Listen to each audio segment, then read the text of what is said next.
January 1 marks the release of Cabinet papers from 30 years ago. The 1987 papers give an insight into one of the biggest upheavals in Queensland politics, including the demise of the longest-serving Premier Sir Joh Bjelke-Petersen. The documents give a surprising insight into a commercial deal almost struck between Queensland and a communist Romanian dictator. In 1987, Brisbane was becoming cool. FM radio was introduced to council buses to get more people on board. Busing, as daily commuters know it, is about to change. And King of Pop Michael Jackson made a visit during his world tour.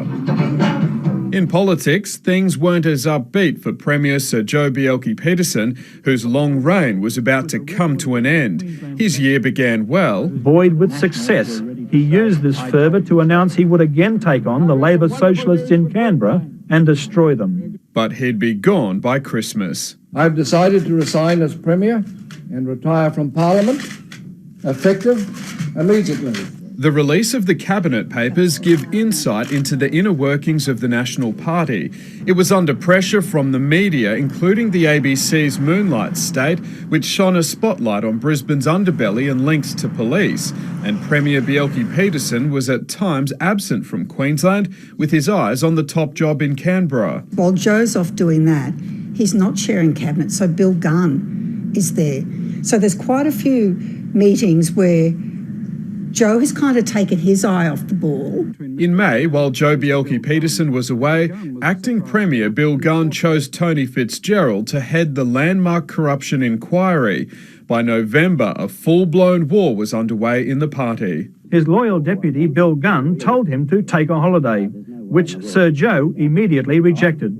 The party needs Joh Bjelke-Petersen for a mighty long time yet. There'll be no challenge to Joh Bjelke-Petersen as long as Joh Bjelke-Petersen wants to stay here. As history shows, he was gone within weeks. There are 1,000 headlines that could be written from this trove of our political history.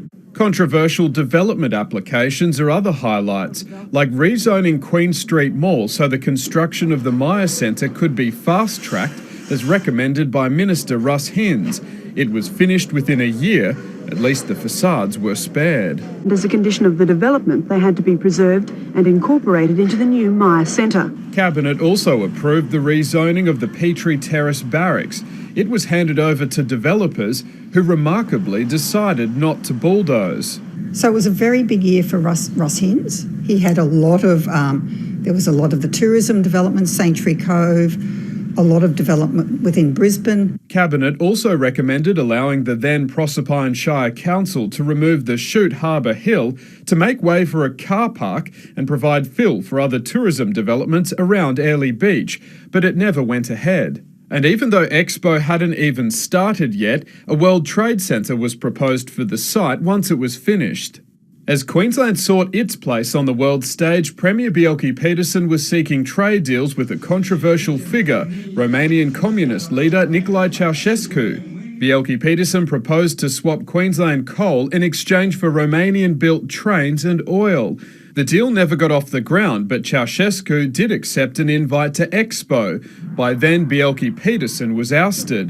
In 1989, the Ceausescus were executed by firing squad. The Premier's final submission to Cabinet was a small suggestion about what to do with leftover funds from Brisbane's failed Olympic bid, that they be given to athletes. It was a short final word from Queensland's longest-serving Premier, whose 19-year reign was one of the state's most controversial. I wish you well. Thank you all. Goodbye, and God bless. The building where it all unfolded is almost gone, but the mighty plans once debated in its rooms will continue to be unveiled for years to come.